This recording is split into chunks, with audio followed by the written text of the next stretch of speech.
ज्ञानोत्सव 2079 उसके मंच पर हम सबके सौभाग्य से विराजमान इस उद्घाटन सत्र में कार्यक्रम में माननीय अध्यक्ष भारतीय सरकार केंद्रीय सरकार के कृषि मंत्री श्री नरेंद्र सिंह जी तोमर समाज में अपने काम से केवल भारत ही नहीं पूरे विश्व में अपनी और भारत की पहचान बनाने वाले ऐसे श्री कैलाश सत्यार्थी जी,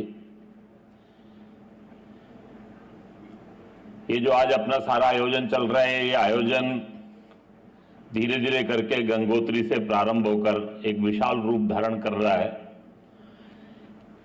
उस सारे कार्य के समन्वयक श्री अतुल जी, इस कार्यक्रम की आयोजन समिति के माननीय अध्यक्ष श्री विनय सहस्रबुद्धे जी, अन्य सभी कार्यकर्तागण, आयोजकगण, इस ज्ञानोत्सव में सहभागी, प्रतिभागी, शिक्षाविद, प्रशासक, इसके विभिन्न प्रकार के जो और भागीदार हैं, ऐसे सभी यहां निमंत्रित बंधुओं बहनों, श्रीमान कैलाश जी के बोलने के बाद वैसे मुझे लगता है कि उद्घाटन सत्र में बोलने के लिए कुछ बाकी नहीं है। शिक्षा नीति का वैशिष्ट्य, उसकी दिशा क्या हो, करने वालों की प्रेरणा क्या हो, ऐसी सब बातों का उन्होंने स्पर्श अपने इस और मुख्य अतिथि के नाते जो अपना वक्तव्य रखा वो हम सबके सामने स्पष्ट किया है। लेकिन इस कार्यक्रम में मैं उपस्थित हूं, 3 छोटी छोटी बातें आपके सामने रखूंगा। एक, शिक्षा संस्कृति उत्थान न्यास के बारे में। दूसरा, जिस पृष्ठभूमि में अपना कार्य हो रहा है। और तीसरा, हम जो काम करने वाले हैं उसकी चुनौतियां क्या हैं, करना क्या है, ये चर्चा अतुल जी ने हम सबके सामने कर दी है, इसलिए उसको लेकर बहुत ज्यादा मैं नहीं कहूंगा। शिक्षा संस्कृति उत्थान न्यास के काम का जब विचार करते हैं तो उसके 3 चरण मुझे ध्यान में आते हैं। परिवर्तन की इच्छा रखने वाले लोग और परिवर्तन के वाहक, ऐसे सब लोगों को देश भर में घूम घूम कर ढूंढना। भारत की शिक्षा कैसी है, इसका चिंतन बहुत समय से चल रहा है। लेकिन जैसे जैसे देश के अंदर समाज की इच्छा बनती गई, परिवर्तन की आवश्यकता महसूस होती गई, लेकिन ये काम करना है तो काम करने के लिए सबसे जो पहली बात है, करने वाले लोगों का एकत्रीकरण ये होना चाहिए। मुझे लगता है कि अतुल जी ने जो पहला चरण लिया, देश भर में घूमकर विभिन्न विभिन्न विषयों के ऊपर काम करने वाले, उसकी इच्छा रखने वाले, जो अपने अपने स्थान पर काम करेंगे, ऐसे सब स्टेक होल्डर्स को ढूंढना, चिन्हित करना, ये एक काम किया। शिक्षा संस्कृति उत्थान न्यास ने छोटी छोटी बैठकों के माध्यम से ऐसे सब लोगों का एकत्रीकरण किया। दूसरा जो चरण प्रारंभ हुआ, ये सब जब चिन्हित हो गए तो एक साथ मिलकर सोचना, जो भारत की बड़ी एक आवश्यकता है। हमारे यहाँ चिंतन समग्र हो ये चाहते सब है, लेकिन उसकी कोई प्रक्रिया नहीं है। मैं हमेशा कहता हूं कि इस देश के अंदर integration of stakeholders, it is the biggest challenge. हमारा सारा व्यवस्था ऐसी हो गई है कि जिसमें इंटीग्रेशन ऑफ स्टेक होल्डर्स नहीं होता। वो हर विषय में है, वो कृषि हो, वो उद्योग हो, वो समाज जीवन हो। एक ऐसा तंत्र हमें ऐसा मिल गया जिस तंत्र के अंदर समाज उसका हिस्सेदार नहीं है। कुछ शासन करने वाले हैं, कुछ शासित होने वाले हैं। ये जो विविध स्टेक होल्डर है, ये सब एकत्र आकर सोचे, ऐसा अपने यहां नहीं होता। और इसीलिए एक एरोगेंस ऑफ इंस्टीट्यूशन भी रहता है। जो करने वाले होते हैं उनको करने की इच्छा बहुत होती है, लेकिन बताए कौन? निर्णय करने वाले जो लोग रहते हैं वो निर्णय करने वालों को लगता है कि हमसे अधिक कोई जानता नहीं है। जिनको करना होता वो कहते हैं कि जिन्होंने तय किया वो आकर देखे तो सही जरूरत क्या है, ये तो हमको पता है कि क्या करना होता है। और जिनकी आवश्यकता होती है वो आवश्यकता कोई समझता ही नहीं है, जो मेरे को लगता है वही सब बताने की आवश्यकता प्रयास करते हैं। तो वास्तव के अंदर भारत जैसे देश के अंदर जहां इतनी विविधता है भाषाओं की, नगर हैं, बड़े नगर हैं, ग्राम हैं, वन हैं, गिरी हैं, समाज जीवन के अंदर विविध प्रकार का समाज जीवन है। हर स्थान का अपना वैशिष्ट्य है, हर स्थान की अपनी चुनौतियां हैं, हर स्थान की अपनी एक परिस्थिति है। इस सारे के बीच के अंदर और एक समग्र नीति बनाना यह बहुत कठिन विषय होता है। लेकिन शिक्षा संस्कृति उत्थान न्यास का जो दूसरा चरण है, ऐसे सब लोग चिन्हित होने के बाद इकट्ठे आकर सोचना प्रारंभ करें। केंद्र में ज्ञानोत्सव, राज्यों में ज्ञानोत्सव, विविध विषयों के लिए उसके जो स्टेक होल्डर्स है, मुझे अच्छी तरह ध्यान है, न्याय में जब भारतीय भाषा की चर्चा हुई तो फिर वहां न्यायाधीश भी थे, वकील भी थे, जिनको आवश्यकता है वो भी थे, उसमें सहयोग करने वाले भी थे। तो ऐसे सारे लोगों को एकत्र करना और एक साथ आकर सोचना और अपना एरोगेंस भूलकर हम सब एक व्यवस्था को खड़ा करना चाहते हैं, उसके हम बागी बनेंगे, परिवर्तन के वाहक बनेंगे, ये दूसरा चरण था जो हुआ।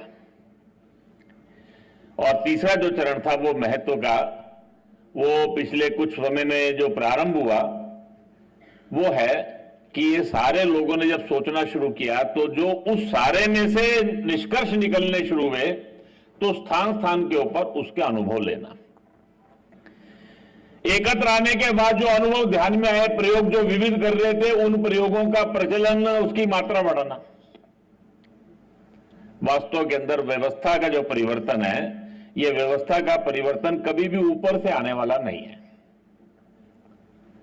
अतुल जी अपने वक्तव्य के अंत में कह रहे थे कि सरकार ने तो नीति बना दी, क्रियान्वयन समाज को करना है, समाज की भूमिका ज्यादा है। वास्तव के अंदर जब निष्कर्ष निकलते हैं तो उन सब निष्कर्षों को जब तक प्रचलन में लाया नहीं जाता और जब तक वो समाज में मान्यता प्राप्त नहीं करते तब तक परिणाम नहीं आता। इस वर्ष के विजयदशमी के संबोधन में परम पूजनीय सरसंघ चालक जी ने भी कहा कि सरकार ने तो नीति बना दी कि मातृभाषा में शिक्षा, अभिभावक तैयार हैं क्या? प्रावधान किया जा सकता है, व्यवस्था तैयार की जा सकती है, लेकिन अभिभावकों का मन कौन बनाएगा? पाठ्यक्रम बन जाएंगे, शिक्षक उपलब्ध हो जाएंगे, तंत्र तैयार हो जाएगा, लेकिन जिनको शिक्षा चाहिए, वो जिनको चाहिए उनके अभिभावकों की मानसिकता बनेगी क्या? मुझे लगता है कि इस दिशा में आगे बढ़ना है तो फिर स्थान स्थान के ऊपर प्रयोग करने पड़ेंगे। वो प्रयोगों को अनुभवों के आधार के ऊपर सक्सेस स्टोरीज में बदलते हुए, सफलता की कहानियों में बदलते हुए, उन सफलता की कहानियों की मात्रा ये बढ़ानी पड़ेगी और जैसे जैसे वो बढ़ती चली जाएगी वैसे वैसे समाज में परिवर्तन ये हमको दिखाई देगा। वास्तव के अंदर शिक्षा संस्कृति उत्थान न्यास की ये जो यात्रा है, भारत की विविधता, भारत का वैशिष्ट्य, परिस्थिति की चुनौतियां, समय की आवश्यकता, इस सबको ध्यान में रखकर एक आंदोलन के जो रूप में प्रारंभ हुआ, अभी अपने ये तीसरे चरण में प्रवेश कर रहा है और इस तीसरे चरण में प्रवेश करते समय अपना ये आयोजन, ये उसकी पृष्ठभूमि में एक बहुत बड़ा देश के अंदर जिस विषय को लेकर हम आगे बढ़े हैं उसकी सफलता का आधार बन सकता है। मुझे लगता है कि आज का ये जो ज्ञानोत्सव है, इस बार का जो ज्ञानोत्सव है, इस दिशा के अंदर और शिक्षा संस्कृति उत्थान न्यास की यात्रा में इस तीसरे चरण को अपनी परिणति पर पहुंचाते हुए परिणाम की ओर इस सारी प्रक्रिया को ले जाने में महत्वपूर्ण भूमिका अदा करेगा। इसके लिए शुभकामना देते हुए शिक्षा संस्कृति उत्थान न्यास के सब कार्यकर्ताओं का अभिनंदन करते हुए अपने वक्तव्य की इस पहली बात को मैं पूर्ण करता हूं। दूसरी बात जो मैंने कहा कि एक विशिष्ट पृष्ठभूमि में अपनी ये कार्यक्रम हो रहा है। मैं विशिष्ट पृष्ठभूमि इसलिए कह रहा हूं, भारत यानी एक हजारों वर्षों की यात्रा है। उसके बारे में बहुत वर्णन करने की आवश्यकता नहीं। इस यात्रा का वैशिष्ट्य है, यह अनवरत थी, निरंतर, अखंड। इसके अंदर कोई विराम नहीं है। आप वैदिक वांग्मय पढ़िए, आप उपनिषदों को पढ़िए, आप ब्राह्मण ग्रंथों को पढ़िए, रामायण को पढ़िए, महाभारत को पढ़िए। विदेश के अनेक यात्री भारत के अंदर आए, मेगास्नीज, पाइयान, वेनसांग, उन सबको पढ़िए और आज भी देश में घूमिए तो आपको लगेगा इस देश के अंदर एक समाज जीवन की निरंतरता है। एक सा समाज, एक से परिवार, एक से मूल्य, एक से ग्राम, एक सा सोचने का ढंग। दुनिया के किसी राष्ट्र के अंदर इतनी बड़ी हजारों वर्षों की एक यात्रा नहीं है। इस यात्रा के अंदर एक खंड पड़ा पिछले 1000 वर्षों में। ये जो 1000 वर्षों का खंड था, हमारी इस हजारों वर्षों की यात्रा में हमारे लिए एक चुनौती बन गया। दुनिया के किसी राष्ट्र की ऐसी यात्रा नहीं है। आप रोम 2000 साल पहले का पढ़िए, 500 साल बाद का पढ़िए, उसके 1000 साल बाद का पढ़िए, आज का पढ़े देखेंगे तो आपको एकदम अंतर दिखाई देगा। आपको दुनिया के सब देशों में अंतर दिखाई देगा, लेकिन पूरे भारत का आप देखेंगे, सारे देश के अंदर एक निरंतरता है, एक वैशिष्ट्य है। सारे देश के अंदर, हर कालखंड के अंदर भाषाओं की विविधता, खान पान की विविधता, मत पंथों की विविधता, लेकिन सारे देश के अंदर समान मूल्य, समान संस्कृति, समान जीवन की पद्धति। एक राष्ट्र, एक जीवन, एक राष्ट्र, एक संस्कृति, एक राष्ट्र, एक समाज, एक संस्कृति। One nation, one people, one संस्कृति। यह हमको दिखाई देगी सारे में से, लेकिन एक 1000 साल के अंदर इसमें एक खंड पड़ा। ये इस पृष्ठभूमि में हम काम कर रहे हैं, यह हमेशा ध्यान रखना है। इस्लाम का जब आक्रमण हुआ तो उसने इस देश की संस्थाएं नष्ट कर दी। हमारे बड़े बड़े विश्वविद्यालय थे, वो समाप्त कर दिए। नालंदा और तक्षशिला ये इस आक्रमण के बाद ही नष्ट हुए। विक्रमशिला के विश्वविद्यालय इस आक्रमण के बाद ही नष्ट हुए। हमारे देश के अंदर अपनी एक संस्कार देने की व्यवस्था थी। मठ, मंदिर, कुंभ, मेले, यात्राएं। हमारे समाज जीवन की ये जो संस्थाएं थी नष्ट होगी। 300-300, 400-400 साल तक कुंभ नहीं हुए। आप दक्षिण में जाएंगे, आपको बड़े बड़े मंदिर मिलेंगे, आपको उत्तर में, मध्य में, पूर्व में ये सब नहीं मिलेंगे। सब नष्ट कर दिए गए। वो जो 600-700 साल का कालखंड था, उस कालखंड के अंदर हमारी संस्थाएं नष्ट हो गई। अंग्रेज जब भारत के अंदर आए तो अंग्रेज का जो आक्रमण था, ये जो यूरोपियन आक्रमण था, ये जो यूरोपियन इवेंजेलिकल आक्रमण था, सारे देश के अंदर अपनी मत पंथ, उसकी श्रेष्ठता, उसको स्थापित करते हुए इस देश के सब प्रकार के मूल्य, सोचने का ढंग, आचार विचार, व्यवहार बदलने का लक्ष्य लेकर ये जो सर्वंकष आक्रमण था, जिसका प्रारंभ हुआ 1835 के अंदर लॉर्ड बेंटिक द्वारा निर्देशित शिक्षा पद्धति का क्रियान्वयन जब प्रारंभ हुआ, तो भारत की शिक्षा का माध्यम, प्रशासन का माध्यम ये अंग्रेजी किया गया। ये वहां से जो काम प्रारंभ हुआ, एक 200 वर्षों के अंदर ही पूरे देश के अंदर उस सारी व्यवस्था के कारण से जो कुछ हुआ, उच्च शिक्षा में पढ़े लिखे लोग समाज की एक एक संस्था में स्थापित होते चले गए और सारे देश के अंदर एक स्मृति लोप हो गया, एक लॉस ऑफ मेमोरी हो गया, एक आत्मविस्मृति हो गई। स्वामी विवेकानंद जी कहा करते थे, इस देश की सबसे बड़ी चुनौती है आत्मविस्मृति। हम भूल गए कि हम कौन हैं। सारे देश के अंदर एक लॉस ऑफ मेमोरी हो गया। इस्लाम के आक्रमण में संस्थाएं नष्ट हो गई। इवेंजेलिकल चर्च के इस यूरोपियन आक्रमण के अंदर इस देश के अंदर एक लॉस ऑफ मेमोरी हो गई, एक स्मृति लोप हो गया। और इसीलिए स्वाधीनता के बाद हमने अपनी जब यात्रा प्रारंभ की तो ये दोनों बातों की चुनौती हमारे सामने थी, और इसलिए हमारी यात्रा 1000 साल बाद हमने अपने भाग्य का निर्णय करने का अधिकार प्राप्त किया, अपने कर्तृत्व से इस यात्रा को प्रारंभ किया। लेकिन उसकी पृष्ठभूमि में ये 2 बातें थी। अभी उसकी बहुत विवेचना करने का समय नहीं है, लेकिन इतना निश्चित है कि जो हमारी स्वाधीनता की यात्रा थी, इस स्वाधीनता के आंदोलन की जो यात्रा थी, जो स्वत्रयी से प्रारंभ हुई थी, स्वदेशी, स्वधर्म और स्वराज्य। जब ये यात्रा प्रारंभ हुई थी तो केवल स्वराज्य के लिए नहीं थी, आजादी के लिए नहीं थी, जैसे जैसे अपना शासन प्राप्त करने के लिए नहीं थी। उस यात्रा में गुरुकुल कांगड़ी जैसे संस्थान खुल रहे थे।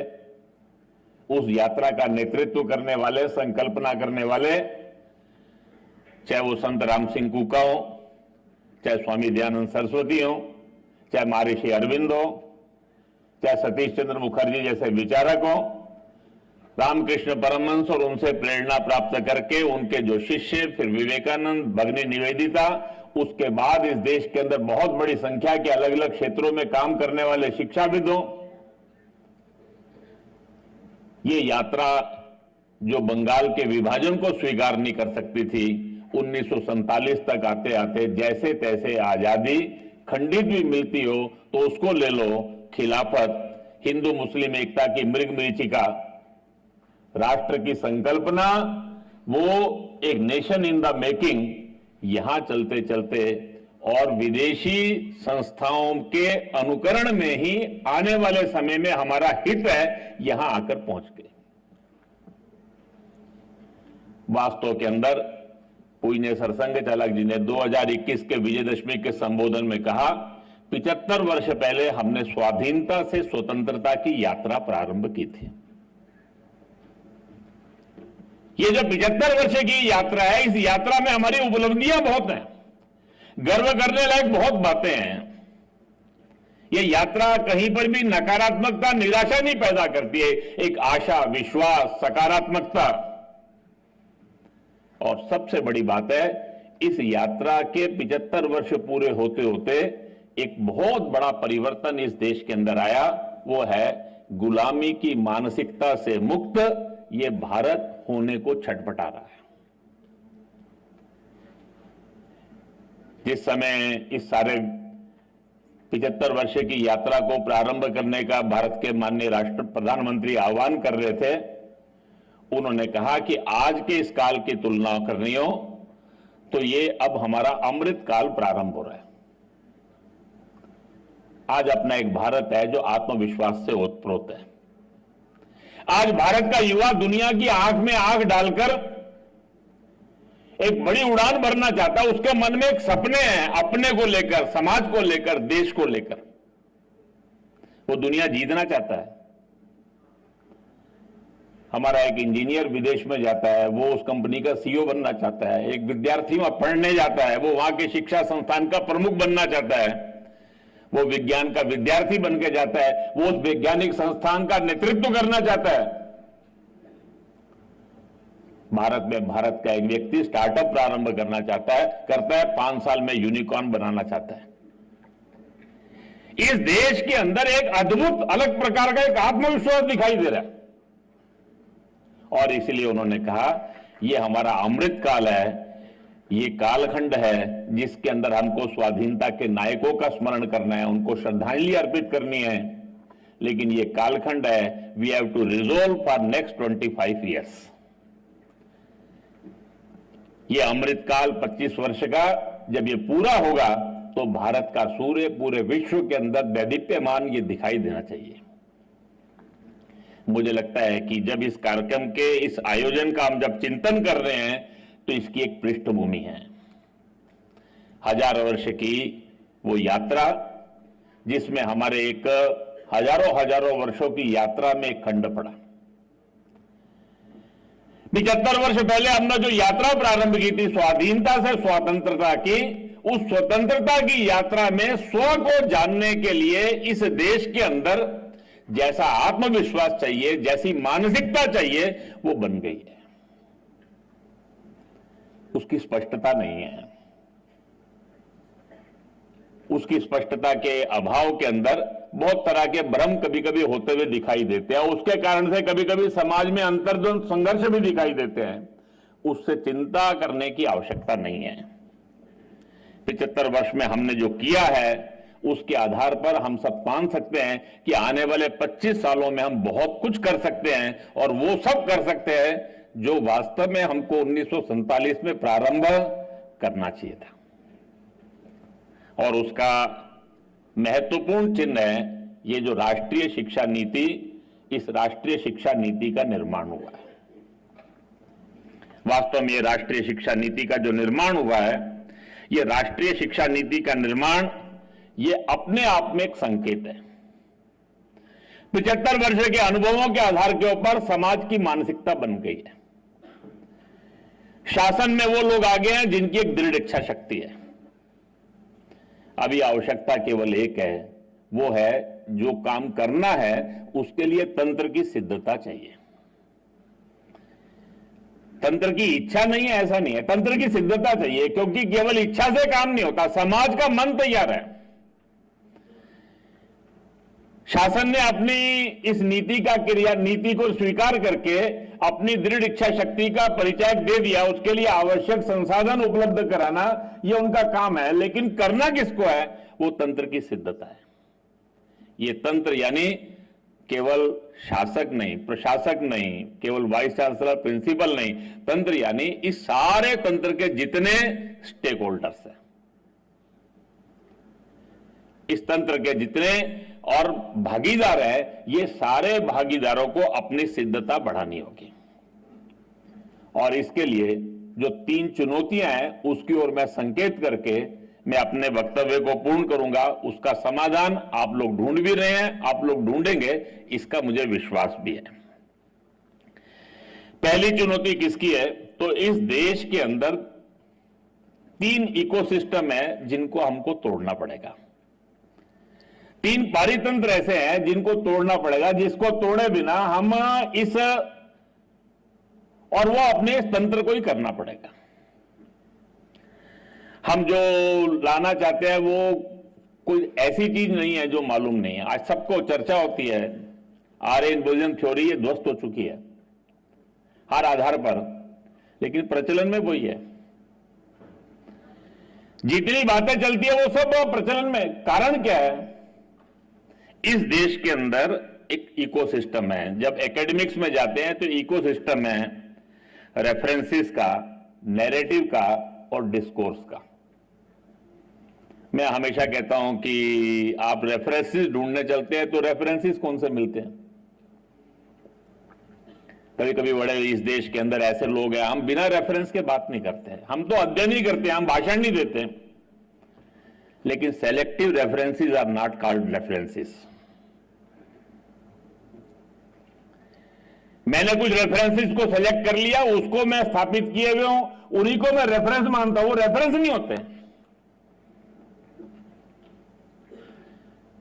वो सेलेक्टिव रेफरेंसेस तक जाने की क्षमता नहीं है लोगों की। क्यों? वो जो रेफरेंसेस होते हैं, वो प्राइमरी डाटा, वो ओरिजिनल रेफरेंसेस, वो संस्कृत में है, वो पाली में है, वो प्राकृत में है, वो शारदा में है, उनको जानने वाले लोग ही नहीं है। और इसलिए किसी मार्क्सवादी साहित्यकार लेखक की किताब पढ़कर आप कहते हैं कि ये द रेफरेंसेस, ये बहुत बड़े एकेडमिशियन थे, मैं उनको रेफरेंस देता हूं। तो इस देश के अंदर पूरे एकेडमिक्स के अंदर एक इकोसिस्टम बन गया है रेफरेंसेस का, नैरेटिव्स का, and that narratives have become a popular discourse.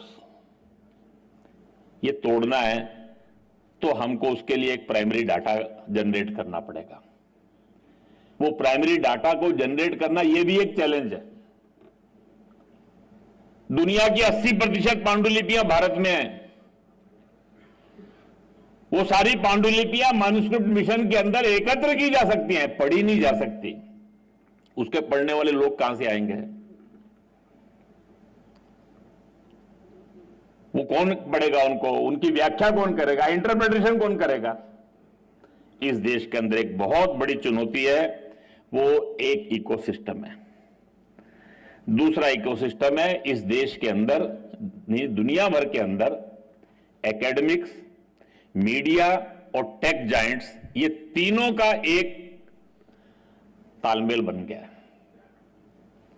कभी विश्वविद्यालयों में महिषासुर जयंती मनती थी, उसका असर बस्तर में नहीं होता था, जेएनयू में मन सकती थी, हैदराबाद सेंट्रल यूनिवर्सिटी में मन सकती थी। अभी सोशल मीडिया आ गया, अभी व्हाट्सएप आ गए, मैसेंजर सर्विसेज आ गई, वो डिस्कोर्स जो सेलेक्टिव प्लेसेस भी होते थे वो आज पब्लिक डिस्कोर्स बन रहे हैं। और ये जो सारे टेक जायंट्स हैं, वो ट्विटर, वो फेसबुक, वो गूगल, ये सब जो बड़े बड़े हैं, ये उन्हीं को प्रमोट करते हैं जो हमारे उनके हित के अनुकूल है, वो हमारे विचार के विपरीत है। और इसके कारण से हमारा जो एकेडमिक डिस्कोर्स हम जो करते हैं, हम जो काम करते हैं, that does not become a popular discourse. ये हमारे लिए एक बहुत बड़ी चुनौती है। पूरी दुनिया के अंदर आज के समय के अंदर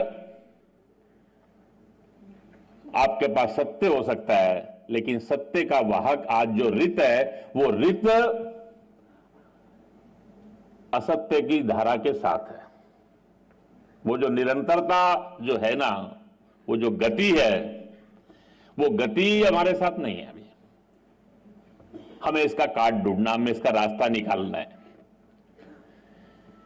हमको इसके बारे में सोचना पड़ेगा। Academics, media and tech giants, दुनिया के अंदर इसकी एक बड़ा चैलेंज है जिसको हमको पार पाना पड़ेगा। और दुनिया की 4 शक्तियां हैं जो पूरी दुनिया में अपनी क्रेडिबिलिटी को खो चुकी हैं, वो एक्सपोज हो चुकी हैं, वो डिस्क्रेडिट हो चुकी हैं।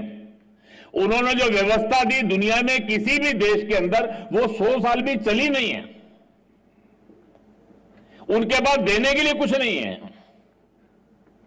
दुनिया में माओवाद आया, दुनिया में मार्क्सवाद आया, दुनिया के अंदर सो कॉल्ड वेलफेयर स्टेट के मॉडल आए, दुनिया के अंदर ये अंतरराष्ट्रीय संस्थाओं के माध्यम से हमको जो उपदेश देना चाहते हैं, उनका जो नेतृत्व करने वाले सब लोग हैं, दुनिया के अंदर इवेंजलिस्ट है, इस्लामिस्ट है, दुनिया के अंदर जितनी शक्तियां हैं, जब जब जहां जहां वो प्रभावी हुए, उन्होंने दुनिया को केवल क्या दिया?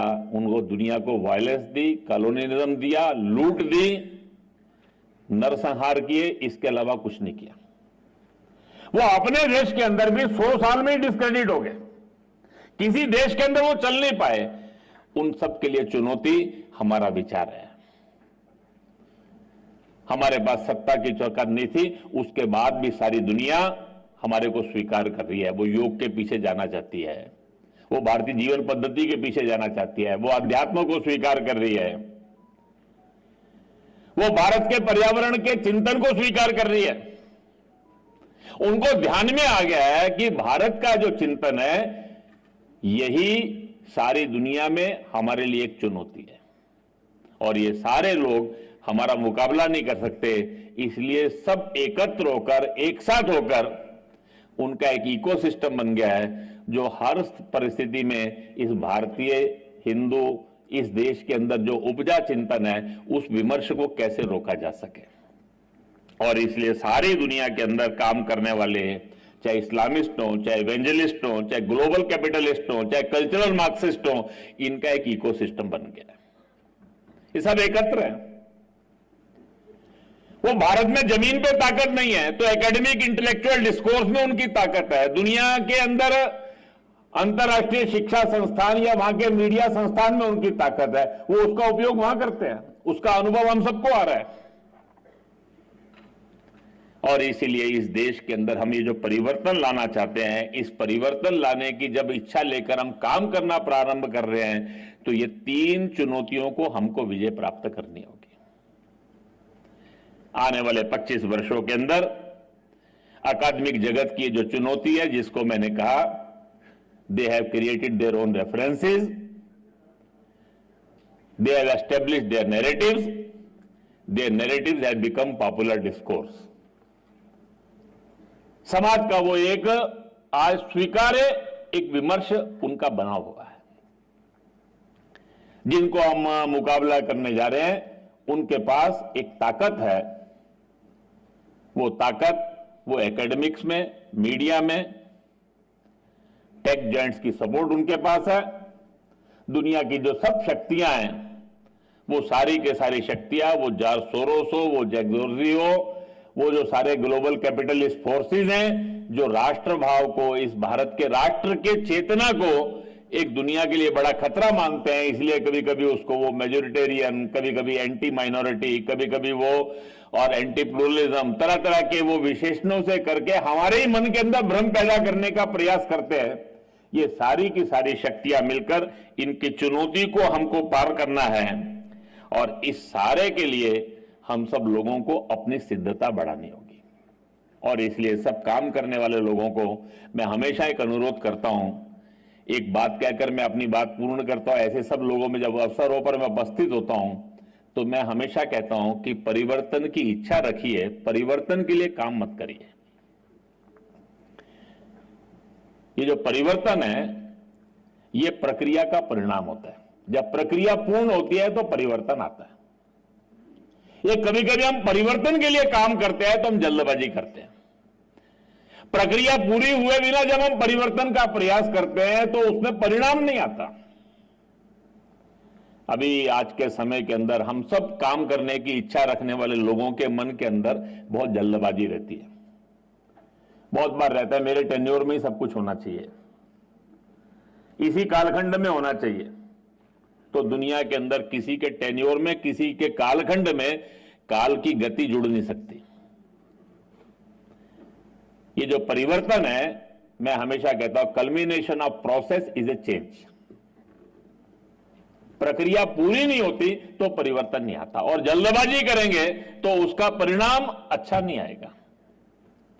और इसलिए ये सारी शिक्षा नीति के क्रियान्वयन की दिशा में हमने जो प्रयास प्रारंभ किए हैं, अपने इस प्रयासों की मात्रा को बढ़ाना है, इन प्रयासों की निरंतरता को कायम रखना है,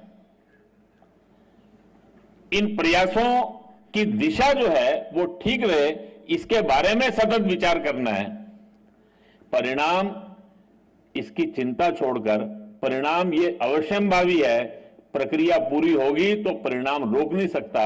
और दुनिया में कोई भी परिवर्तन बीज से वृक्ष की यात्रा होती है, उससे जल्दी कभी नहीं होता। पेड़ से दूसरा पेड़ नहीं बोया जा सकता। और ये बीज से जो वृक्ष की यात्रा शिक्षा संस्कृति उत्थान न्यास ने प्रारंभ की है, ये अपनी अंतिम परिणति तक पहुंचे, इसके लिए हम सब लोग आज जब समाज की इच्छा है, शासन की दृढ़ इच्छा है, उसकी शक्ति हमारे साथ है, तो हमारी सिद्धता बढ़े, हम अपने लक्ष्य में पूर्ण की ओर आगे बढ़ते हुए अपने इस जीवन में ही इस सफलता सार्थकता को देख सके। इसके लिए भगवान को प्रार्थना करते हुए मैं अपने इस वक्तव्य को पूर्ण करता हूं। आप सबका हार्दिक धन्यवाद।